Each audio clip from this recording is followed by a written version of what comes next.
안녕하세요. 매일 달리는 남자 라이브 러닝캠 박용수입니다. 영상 시청해 주시는 분들에게 감사하다는 말 전하면서 시작해 보도록 하겠습니다. 오늘 라이브 러닝캠 매일 달리기 133일차 매일 달리기 133일차 빠르게 진행해 보도록 할 텐데요.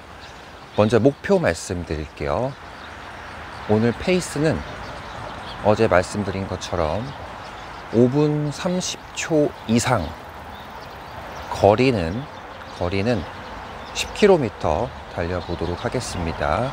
이 페이스 5분 30초 이상이 어떤 얘기인지 지금부터 어플 보면서 간략하게 추가 설명을 드려보도록 할게요. 요즘에 제가 이렇게 목표를 이상이라고 잡은 거는 지금 그 목표를 달성하기가 힘들다는 거를 말씀을 드리고 있는데요. 제가 지금까지 쭉 달리기 한 거를 보니까 여기 지금 나와 있는데 3,538km 어제까지, 그리고 횟수는 646번 정도를 달렸어요. 정확하게 찍혀 있네요. 그런데 평균 페이스가 4분 37초입니다. 곰곰이 생각을 해봤어요. 647번을 46번을 달리는데 평균 4분 37초가 나왔단 말이죠. 그러니까 지금 제 몸의 이 습관이나 몸의 이런 것들이 전부 이 지금 나오고 있는 이 4분 37초 페이스에 지금 거의 적응이 돼 있는 것 같아요. 그래서 느낀 게 뭐냐면, 물론 이제 기록을 제고할 때는 4분 언더도 나올 때도 있지만 엄청 힘들죠, 평균 페이스가. 그래서 해보지 않은 페이스에 몸을 맞추는 게 쉽지 않다. 양방향 모두. 무슨 말이냐면 기록을 더 줄이고 훨씬 줄이는 그런 액션도 힘들지만, 반대로 자기 가지고 있는 평균 기록에서 훨씬 그거를 줄이는 것도 정말 몸이 아직 익숙치가 않구나 라는 거를 계속적으로 깨닫고 있습니다. 이 얘기를 말씀드리는 이유는 제가 지금 다다음 주부터 달려서 부산까지 프로젝트를 진행을 해야 되는데, 5분 30초 페이스로 달려야 하루에 15km, 16km, 17km를 꾸준히 할 수 있을 것 같거든요. 그런데 계속적으로 페이스가 저절로 올라오기 때문에 몸에 무리가 오고 있어요. 이거를 극복하려면 5분 30초 이상 되는 페이스에서 몸에 호흡하고 이런 것들을, 리듬을 익숙하게 만드는 게 우선 과제라고 생각이 들었기 때문에 오늘부터 조금 더 자세하게 설명을 드리고 있습니다. 그래서 오늘 페이스가 5분 30초 이하가 아니라 5분 30초 이상 페이스를 해보려고 하는 거고요. 이렇게 좀 설명을 부가적으로 드렸고, 그러면 이제 러닝으로 돌아와서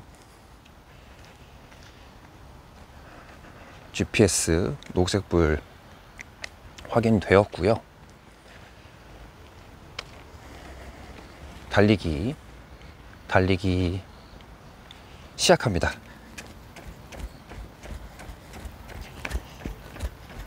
운동을 시작합니다. 조금 전에 라이브 러닝캠 매일 달리기 133일차 시작했습니다.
49분 40. 운동을 완료했습니다.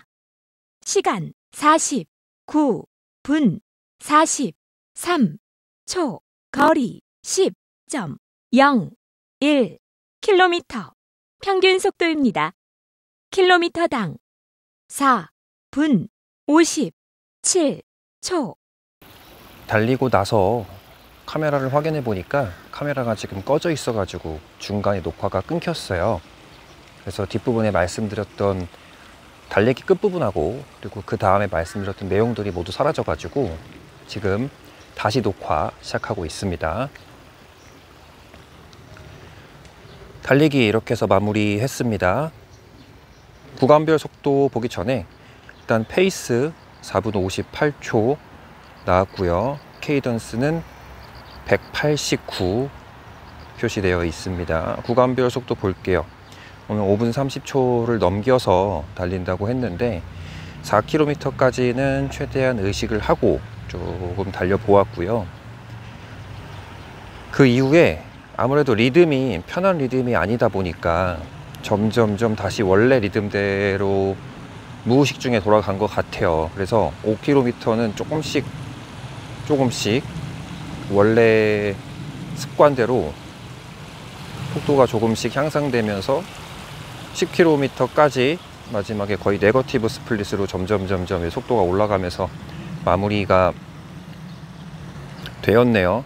내일은 조금 더 여유롭게 약속드렸던 5분 30초 이상 페이스가 나오도록 그렇게 한번 계속적으로 의식해 가지고 오늘은 4km까지 밖에 의식을 못 했는데 그 이후까지도 계속적으로 생각을 하면서 이거를 해결해 보도록 하겠습니다. 5분 30초 페이스를 넘어서 거기에 리듬에 익숙해져야 아마 제가 이제 부산 달려서 부산까지 갈 때 매일 15km 이상 달릴 수 있을 거예요. 안 그러면은 지금 불가능할 것 같기 때문에 계속 빠른 속도로만 달리면 분명 피로가 누적이 되거든요. 그러면 연속 달리기를 못 하기 때문에 지금 페이스가 낮은 페이스가 조금 늘어난 상태에서 리듬을 찾는 연습을 계속적으로 내일도 계속 해보도록 하겠습니다. 이렇게 해서 달리기를 마무리했고요. 오늘 내용 말씀드릴게요. 오늘의 주제는 트레일 러닝입니다. 요즘에 달리기도 많이 하시지만 트레일 러닝도 또 많은 분들께서 참여하시고 대회도 나가시고 하시잖아요. 그래서 알아야 될 사항들 몇 가지를 가지고 왔어요. 같이 얘기해 보면 또 좋을 것 같습니다. 죄송해요. 먼저 트레일 러닝의 장점에 대해서 얘기해 보도록 할게요. 첫 번째, 전신 근육을 사용하기 때문에 오르내림과 불규칙한 지면에서 코어, 하체, 발목 그리고 균형 감각까지 고르게 발달한다고 합니다. 달리기는 하체 위주의 운동이잖아요. 물론 코어가 필요하긴 하지만 그래도 하체 위주의 훈련이긴 한데 트레일 러닝은 전신 근육을 사용해서 이렇게 골고루 발달한다고 합니다. 그 다음에 두 번째 장점, 바로 부상 위험의 분산인데요. 충격이 고르게 분산되고 지면이 부드러워 무릎, 관절 부담이 적다고 합니다. 저는 오히려 이 부분이 신기했던 게 산에 이제 트레일 러닝은 하지 않지만 등산은 했었거든요. 이제 언덕하고 내리막길 막 이런 게 있으니까 달리면서 무릎에 충격이 많이 오면 어떻게 하나 그런 걱정들을 했었는데 오히려 반대로 이 로드 러닝이 무릎에 대한 부담감과 부상 위험은 더 높다고 합니다. 트레일 러닝이 더 안전하다고 해요. 그 다음에 세 번째 장점, 바로 심리적 회복 효과인데요. 자연 속에서 달리기 때문에 스트레스 해소, 집중력 향상, 정신적 힐링 효과가 크다고 합니다. 네 번째는 심폐지구력 강화인데요. 지속적인 오르막에서 달리기를 또 하게 되면서 심폐지구력이 엄청나게 상승한다고 해요. 어필 달리는 그런 느낌이라고 생각을 하시면 되겠네요. 그 다음에 5번째로 풍경의 변화. 지형 다양성 덕분에 집중력이 또 오래 가고 지루하지 않게 달릴 수 있다고 합니다. 그러면 이에 따라오는 단점을 몇 가지 알아보도록 할게요. 불규칙한 지면과 경사 때문에 일정한 페이스 유지가 사실상 거의 불가능하다고 합니다. 일정한 페이스 유지가 안 되고요. 그 다음에 발목 염좌, 미끄러짐, 낙상 등 환경적 사고 위험이 존재한다고 해요. 그러니까 부상의 위험이 있는데 이게 충격 이런 게 계속 가해져서가 아니라 지면이나 이런 환경적 요인 때문에 다치게 되는 거죠. 그리고 3번째 단점은 기상과 시간 제약인데요. 어두운 시간대나 악천후에서는 트레일 러닝 접근성이 떨어지게 됩니다. 당연히. 그리고 4번째, 코스마다 고도, 거리, 난이도가 달라서 기록 비교가 사실상 애매하고요. 마지막으로 트레일화, 배낭, 하이드레이션 팩 등 달리기보다 추가 장비가 더 필요해요. 이런 것들에 대한 부담이 있을 수도 있다. 이렇게까지 장단점을 알아보았어요. 그렇다면 이번에는 실제로 트레일 러닝과 마라톤 러닝의 평균 기록을 한번 비교해 보도록 할게요. 어느 정도의 차이가 있는지. 일단 10km 기준으로 일반 마라톤은 이제 평균이 거의 한 45분에서 60분 사이에 분포가 많이 되어 있는데 기록들이요. 트레일 러닝은 1시간 10분에서 1시간 40분이라고 합니다. 평균 차이가 25분에서 40분 정도 나고요. 그 다음 하프를 보면 일반 마라톤 1시간 40분에서 2시간 10분 정도의 사이에 많이 분포가 되어 있는데 트레일런 같은 경우에는 2시간 30분에서 3시간 30분, 그러니까 평균 차이가 거의 50분에서 80분 정도 더 크게 나온다고 생각하시면 되고, 풀코스 기준으로는 일반 마라톤 경우에는 3시간 45분에서 4시간 30분의 많은 기록들이 포진이 되어 있는데요. 트레일런 같은 경우에는 5시간 30분에서 7시간까지도 기록이 나온다고 해요. 그래서 평균 차이가 궁극적으로는 2시간에서 3시간 정도 차이가 날 수 있다. 그럼 실제로 예를 들어서 마라톤 실제 경주를 가지고 한번 얘기를 해볼게요. 여러분들 춘천 마라톤, 춘마 많이 나가시잖아요. 춘천 마라톤 하프가 고도가 이제 90m 정도 된다고 하는데, 이게 완주자 평균 기록이 1시간 55분이에요. 그런데 가평 트레일런이 있거든요. 이것도 거리가 이제 21km로 거의 하프랑 거의 비슷한데, 얘는 고도가 950m입니다. 10배 정도 차이 나네요. 죄송합니다. 그래서 이 가평 트레일런 완주자 평균 기록이 약 3시간 5분 정도라고 합니다. 이렇게 대회에서 보면 이런 차이가 나고 있고요. 이렇게 기록이 차이가 나는 5가지 핵심 요인만 짧게 한번 알아볼게요. 먼저 고도 변화인데요. 트레일 러닝 같은 경우에는 최소 500m에서 한 3000m 정도 고도가 왔다 갔다 하잖아요. 로드는 이에 반해서 플러스 마이너스 50m 정도 이렇게 생각해 주시면 됩니다. 그 다음에 지면 불규칙성, 흙, 돌, 진흙, 뿌리 이런 것들로 인해서 스텝이 불안정하고요.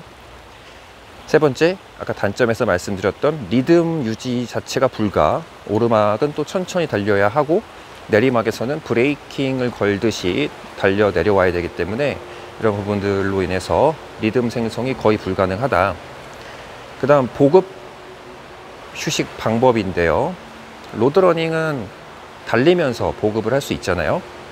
트레일 러닝은 거의 쉬어서 달리기를 멈추고 쉬어서 보급을 한다고 합니다. 이런 것 때문에 누적적으로 이제 더 쌓이는 그런 시간 기록이 늘어나게 되는 거고요. 마지막으로 길 찾는 집중력, 그 다음에 하산 시에 조심스럽게 내려와야 된다는 이런 것 때문에 체력하고 플러스 정신적 피로가 함께 온다고 합니다. 그래서 더 기록이 더 많이 나온다, 길게 나온다, 이렇게 생각을 해 주시면 될 것 같아요. 이렇게 해서 트레일 러닝의 장단점, 그리고 실제 대회 기록, 난이도 이런 것들을 살펴보았고요. 달리기와 러닝 모두, 달리기하고 내용 모두 마무리를 했습니다. 오늘도 새벽에 일어나서 운동과 달리기를 다녀온 분들이 계시다면 대단하다는 말씀을 전하고 싶고요. 라이브 러닝캠, 저는 내일 매일 달리기 134일 차에서 여러분들 다시 뵙도록 할게요. 오늘도 끝까지 영상 시청해 주셔서 진심으로 감사드립니다.